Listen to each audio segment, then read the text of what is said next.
शहर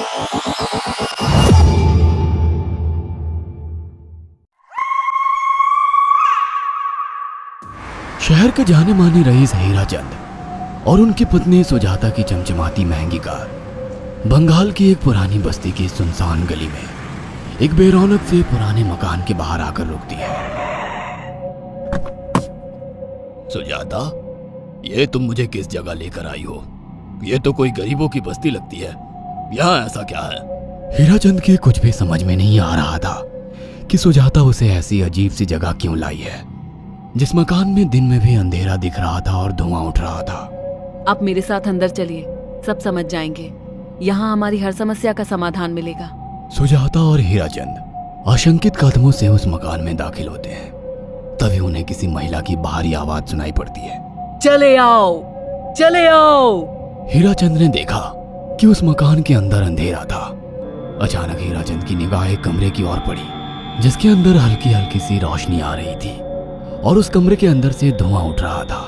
शायद उस कमरे के अंदर आग जल रही थी।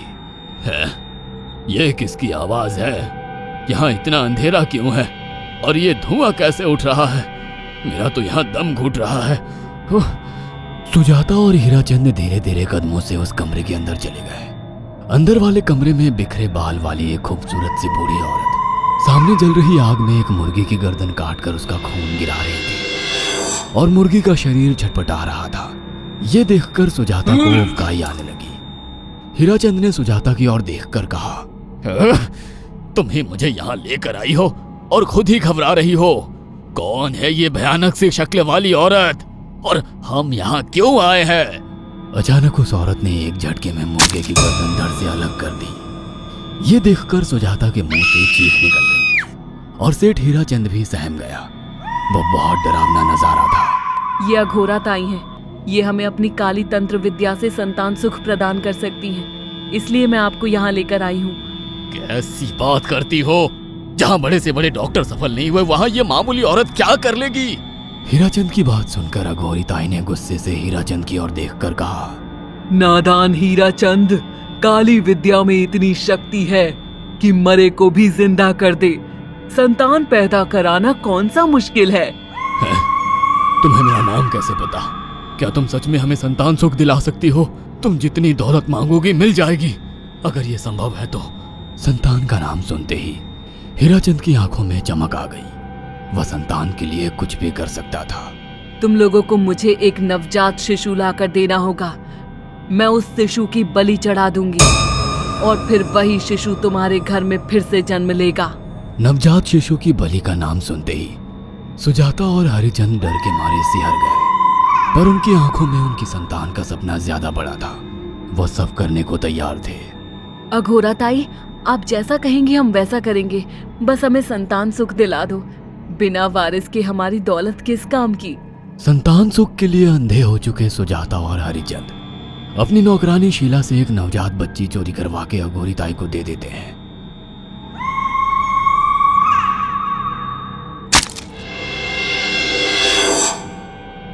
उस शिशु की बलि से सुजाता गर्भवती हो जाती है। देखा आपने अघोरा की तंत्र शक्ति? मुझे उस पर पूरा भरोसा था। चलो चलकर उन्हें धन्यवाद कहते हैं। हीराचंद और सुजाता अघोरा ताई के पास पहुंचते हैं। वो दोनों बहुत खुश थे और अघोरा पर उन्हें अंधविश्वास हो गया था। अघोरा ताई, आप महान तंत्रिका है। आपने वो चमत्कार कर दिखाया जो बड़े बड़े डॉक्टर नहीं कर सके। ये काली विद्या है बेटा। अगर तुम दोनों चाहो तो मैं इस विद्या से तुम दोनों को हमेशा के लिए जवान बना सकती हूँ। क्या सच में ऐसा संभव है? हाँ बिल्कुल, पर इसके लिए तुम्हें जवान लड़के और लड़कियों की बलि चढ़ानी होगी। तुम उन्हें यहाँ तक लाओ, बाकी मैं देख लूंगी। जवान रहने की लालच में अंधे सुजाता और हरिचंद एक अनाथ आश्रमों से हर रोज एक लड़की या लड़के को गोद लेने के बहाने अघोरी के पास बलि चढ़ाने ले जाने लगे।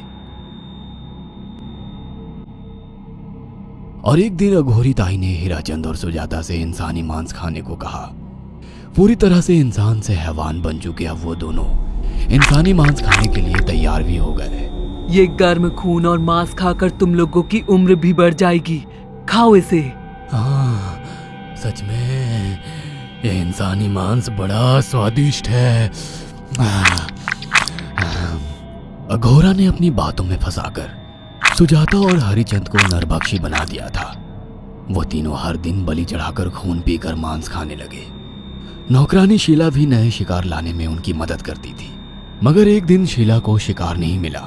मेम साहब, आज एक भी शिकार हाथ नहीं लगा और मैं बहुत थक गई हूँ और घर जाकर थोड़ा आराम करना चाहती हूँ।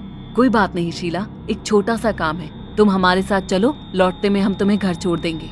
जी मेम साहब। शीला नहीं जानती थी कि शिकार नहीं मिलने से सुजाता और हरिचंद अंदर से बौखला गए थे और उनके दिमाग में एक शैतानी चाल चल रही थी। सुजाता, ये बेहोशी की दवा है। शीला के कार में बैठते ही तुम उसे सुंघा देना। आज हमें इसी की बलि देनी होगी। इसने हमारे यहाँ का बहुत खाना खाया, अब हम लोग इसे खाएंगे। वैसे भी ये आगे चल के हमारे लिए खतरा बन सकती थी।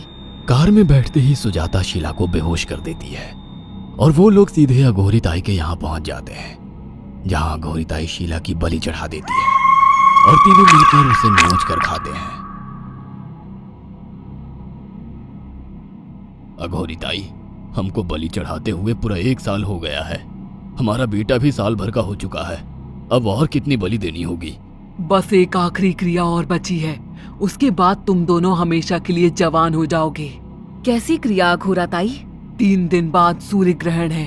हमें पास के घने जंगल में एक विशेष क्रिया करनी होगी। उसके बाद तुम लोग कभी बूढ़े नहीं होगे। कितना अच्छा होगा, हम हमेशा जवान रहेंगे और सालों साल तक अपनी दौलत से ऐश करेंगे। हाँ, सच कहा। अघोरा ताई ने हमारे हर सपने पूरे कर दिए। 3 दिन बाद बंगाल के बियाबान जंगल में कोहरे और ओस से भीगे पेड़ों के बीच एक घने बरगद की बेलों पर कटे इंसानी सिर लटक रहे थे, जिसमें से खून टपक रहा था। काले जादू का सामान भी रखा था। कितनी भयानक जगह है ये, हर तरफ कटे हुए सर लटक रहे हैं। थोड़ी देर में सब समझ जाओगे। बैठ जाओ और मेरे साथ ये मंत्र दोहराओ। ओ, अघोरा, ये किन लोगों की कटी हुई गर्दनें हैं? आप यहाँ क्या करने वाली हो? हीराचंद की बात सुनकर अघोरा जोर जोर से हंसने लगी और उसने एक शैतानी हंसी हंसते हुए हीराचंद की ओर देखकर कहा, तुम जैसे ही लोगों ने अपनी इच्छाओं को पूरा करने के लिए इन लोगों की बलि चढ़वाई है और फायदा उठाया है। अब तुम दोनों आंखें बंद करके यहाँ बैठ जाओ और मेरे साथ मंत्रों को दोहराते जाओ।